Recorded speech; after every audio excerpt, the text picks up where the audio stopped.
As we consider the importance of this moment on a national level, on a global level, on a humanitarian level... Nobody drink. The champagne's been poisoned. But I had it replaced. It's a cuvée de prestige. You and your guests need to get out of Apex Center now, Brown. Slater's dead. Tarvos is compromised. They've come to stop you. Can you get everyone to the helipad? Yes, of course. My security team will escort us, but what about the other attendees? I'm afraid there have already been casualties, Brown. But I'm going after the people who did this. Then you have a long way to climb.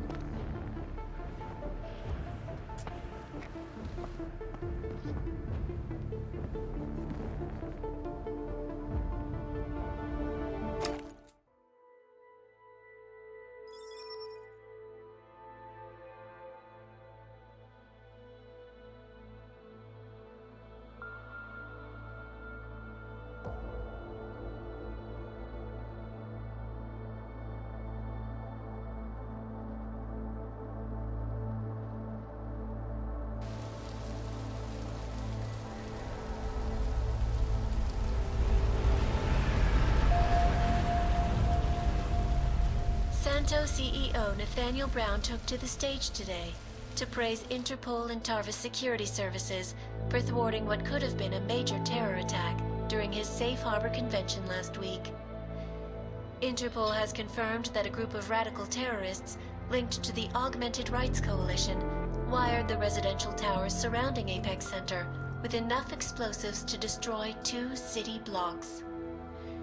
As shocking as that fact turns out to be, Brown had only this controversial opinion to give. We must not make rash decisions based on fear, nor should we allow a vocal minority to dictate our future.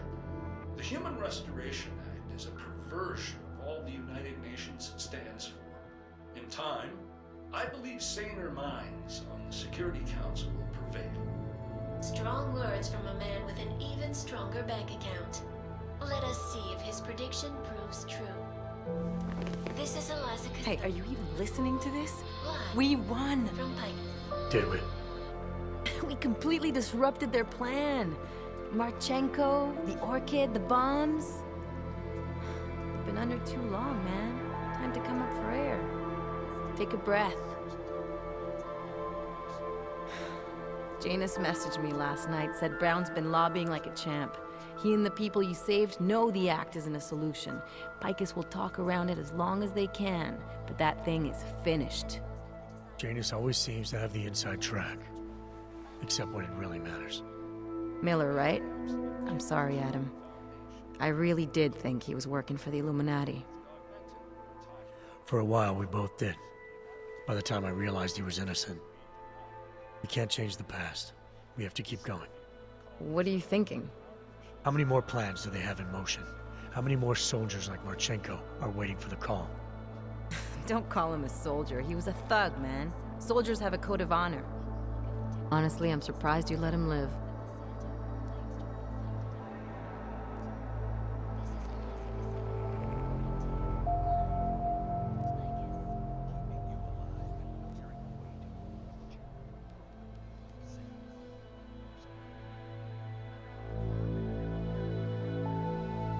Marchenko knows things. Put him in a cell, it might convince him to talk. Put him in the morgue, we get nothing. Let's hope his bosses aren't as smart as you are.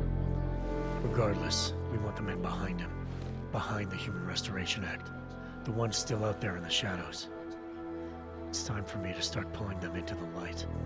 Well, now we got names. Manderley and Page. The collective won't stop until we bring these guys down. Yeah? Well, there's one more name I want to put a face to. Janus. So that's what you've been chewing on. Look, I'll try, Adam, but I already told you he doesn't like meetings that aren't on his terms. Then give him a choice. Either he sets up a meeting, face to face, or I find him myself. I think it's high time we met the man behind the mask, Alex. Don't you?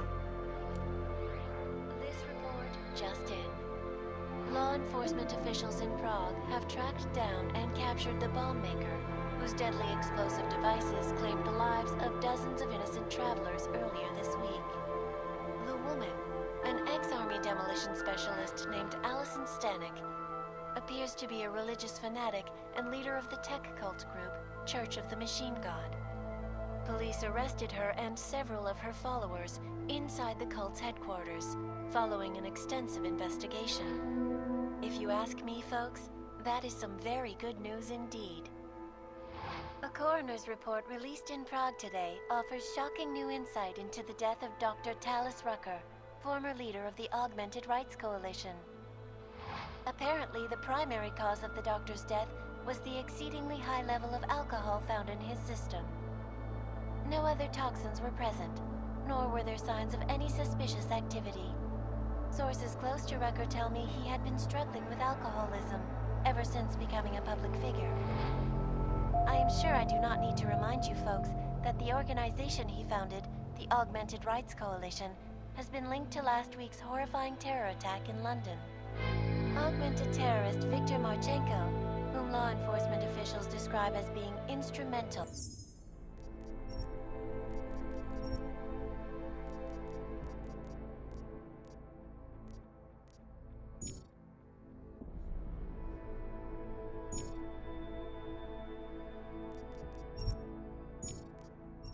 in the planning and execution of devastating violence in London last week, is being moved to a secure facility for questioning. A long-standing member of the Augmented Rights Coalition, Marchenko has been very outspoken about his motives for the attack, claiming it was appropriate retribution for injustices suffered by the Augmented. I do not know about you folks, but there is only one question I really want the answer to right now. When will the United Nations pass the Human Restoration Act so that dangerous killers like Marchenko can no longer terrorize us? It seems not so long ago that Dr. Talis Rucker was on this very program, trying to convince all of us that his Augmented Rights Coalition was a non-violent organization. Today, of course, we are all a little bit wiser. It did not take long for ARC to reveal its true colors once Dr. Rucker was dead. Since last week's attack, the United Nations has officially labeled ARC a terrorist organization. As we speak, brave state police officers in the Czech Republic are raiding ARC-controlled compounds inside the Udalek complex. Here is an example of the defiance they are encountering. This is where you have it all wrong. Wrong. ARC was framed. You people, you don't see, you don't realize that Viktor Marchenko was not ARC. He was trying to kill ARC, kill the cause. But he has failed. We are strong, we are innocent, and we will not be used as pawns by rich, scared men who want to make us less than human. I am sorry, young man, but methinks thou doth protest too much. The Diwali criminal organization is under intense scrutiny this evening for their role in the London attack. Evidence uncovered by Interpol indicates that high-ranking members of the chapter in Prague supplied weapons and logistical support to ARC terrorists. Among those being sought for questioning is Radic Nikoladze, leader of the Diwali's Prague chapter. Sources close to the man tell me, however, that Nikoladze has gone off the grid, and it is unlikely he will ever be found. An indication of guilt, perhaps? Join the online discussion and let us know what you think. News out of Paris today, where a sharp rise in illegal underground publications may have links to a